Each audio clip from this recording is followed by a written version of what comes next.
Salut à toutes et à tous, aujourd'hui je vous retrouve pour une... Comment ça s'appelle en français? A book haul, je sais pas comment on dit ça en français. Une pile à lire, les livres que j'ai achetés récemment, je sais pas trop. Bon, en tout cas j'avais envie de vous en parler un tout petit peu. Du coup, comme je suis obligée de lire, j'ai gardé mes lunettes et pour éviter les reflets, on n'est pas face à la fenêtre. Du coup, là peut-être la lumière n'est pas extrêmement parfaite, mais... au moins j'arrive à lire les titres des livres et on ne voit pas des reflets sur la moitié de mon visage, qui est plutôt pas mal. Donc je vais vous parler de 1, 2, 3, 4, 5, 6, 7, 8 livres aujourd'hui rapidement. Les 8 livres que j'ai achetés récemment. Tout simplement, ils sont ici. Ils sont beaux. Et voilà. Alors, le premier livre dont j'ai envie de vous parler, c'est celui-ci. C'est un recueil de poésie d'Henri Michaud qui s'intitule La nuit remue. C'est la première fois que je vais lire quelque chose d'Henri Michaud. Je n'ai jamais rien lu de cet auteur. J'en ai beaucoup entendu parler en cours car c'est un auteur quand même assez important au niveau du XXe siècle. Mais voilà, c'est vraiment une découverte. Il était en occasion chez Gibert et je me suis dit pourquoi pas. Ce que je trouve toujours très intéressant et très excitant et très stimulant et tout ce que vous voulez en adjectif positif un petit peu, c'est qu'en littérature il y a toujours des classiques, des choses quand même tellement énormes, tellement belles à découvrir, et ça c'est vraiment incroyable. C'est vraiment ce que je me suis dit en prenant ce livre là de Michaud, c'est que c'était un auteur dont j'ai entendu parler, c'est un auteur phare, un auteur un peu incontournable. Alors je sais que certaines personnes détestent quand on parle de classiques, d'auteurs incontournables, toutes ces choses là, bon bref, peu importe. Mais pour moi totalement inconnu en termes de vraiment littérature et d'expérience de lecture de son œuvre. Et c'est quand même incroyable ça, que la littérature soit toujours quelque chose dans... Oui, une entité dans laquelle on peut s'enfoncer et découvrir de nouvelles choses. J'ai suivi certaines recommandations, surtout sur ma dernière vidéo en anglais à propos de la littérature. J'avais lu La navigation du faiseur de pluie dans le cadre de mon club de lecture. Si vous ne participez pas ou si vous ne savez pas, il y aura un lien dans la barre d'infos. J'écris à nouveau sur mon blog et c'est sur le blog que toutes les infos sont pour le club de lecture. Et donc le mois dernier dans le club de lecture il y avait deux choix, dont l'un était La navigation du faiseur de pluie, qui était un livre écrit par, j'ai oublié, Jamal Marjoub je crois, un auteur soudanais. J'avais dit que j'avais pas trop aimé et donc on m'avait recommandé de Tayeb Sali, saison de la migration vers le nord.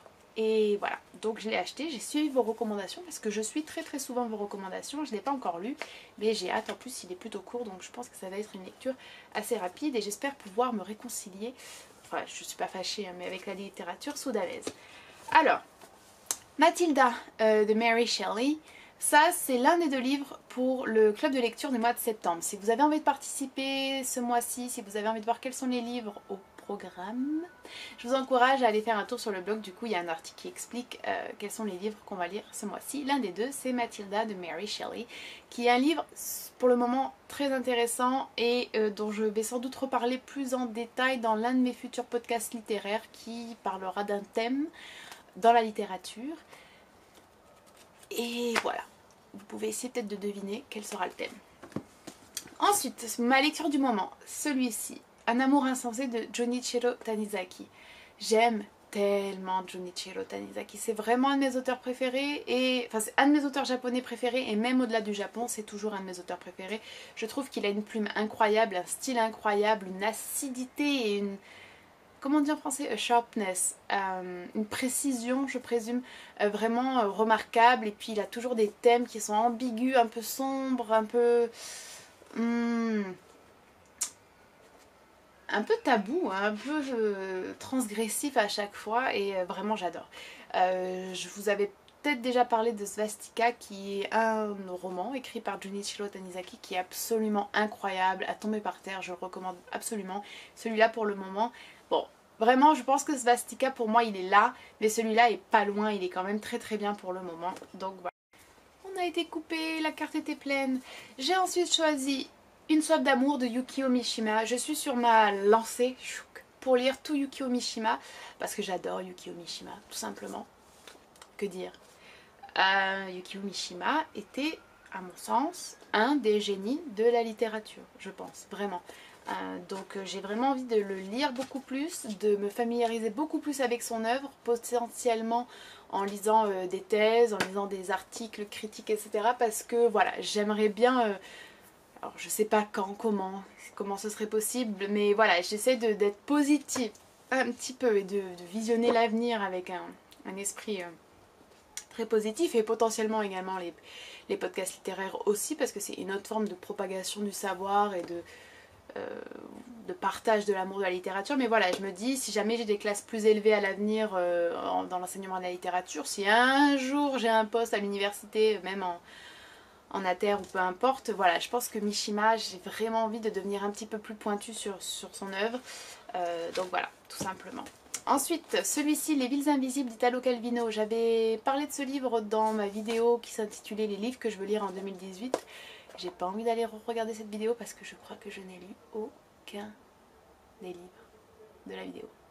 En même temps, j'avais choisi vraiment des gros pavés, genre Moby Dick, La guerre et la paix, des choses à lire hein, durant la première année de préparation d'agrégation, puis la deuxième partie de l'année où on est en poste en collège et en formation. Mais bon, c'est pas grave, l'année n'est pas finie, on sait jamais. Mais voilà, celui-ci c'était un des livres qui était dans ma liste, donc lui je vais le lire, ça en fera au moins un. Pour le moment, je dois vous avouer parce que je l'ai commencé en fait. Et en général, quand je commence un livre et que je le laisse comme ça et que ça fait un certain temps que je l'ai laissé comme ça, c'est pas très bon signe.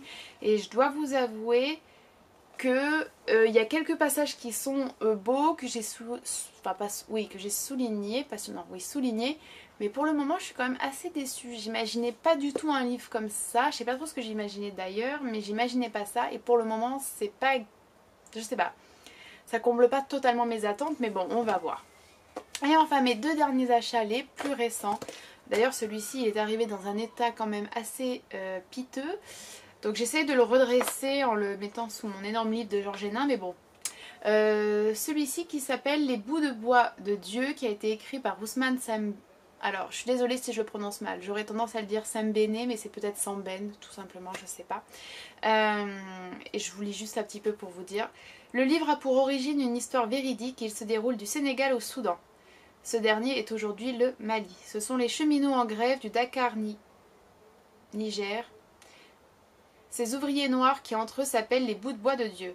Tant que dure la grève, ils ont peur du long silence des machines, ils veulent conserver les traditions, les lois du clan, les coutumes et le progrès, j'arrive même pas à lire, le progrès implacable les pousse.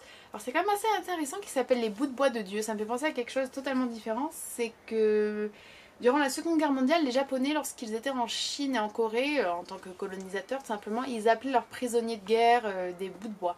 Pas des êtres humains, des bouts de bois. Bon, ouais, voilà.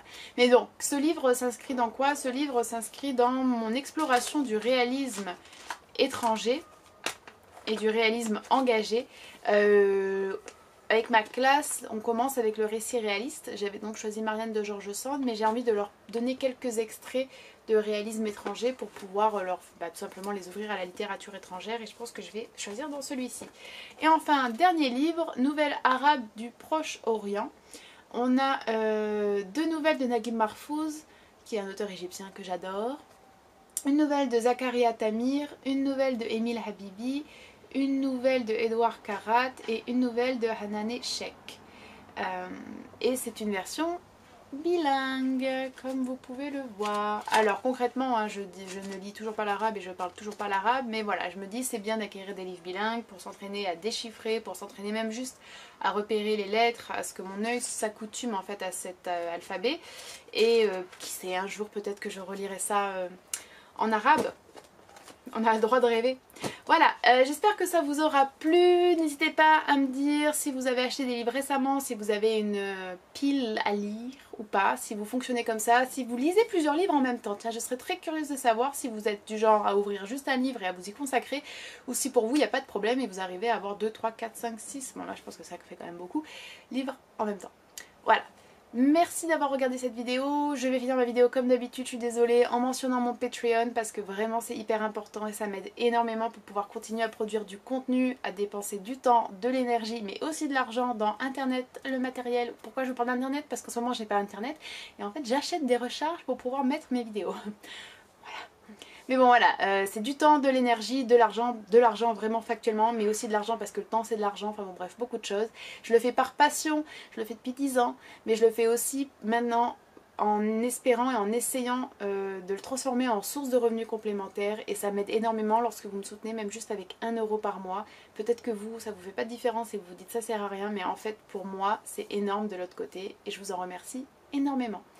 Si vous ne pouvez pas le faire, vous pouvez tout simplement me soutenir en partageant mes vidéos, en les aimant, en les commentant, toutes ces choses-là merveilleuses qu'on fait sur internet. Et en me suivant également si vous le voulez sur Twitter et sur Instagram, surtout sur Instagram, parce que c'est plus agréable et j'aime bien Instagram. Voilà, j'espère que vous allez très bien et je vous dis à la prochaine.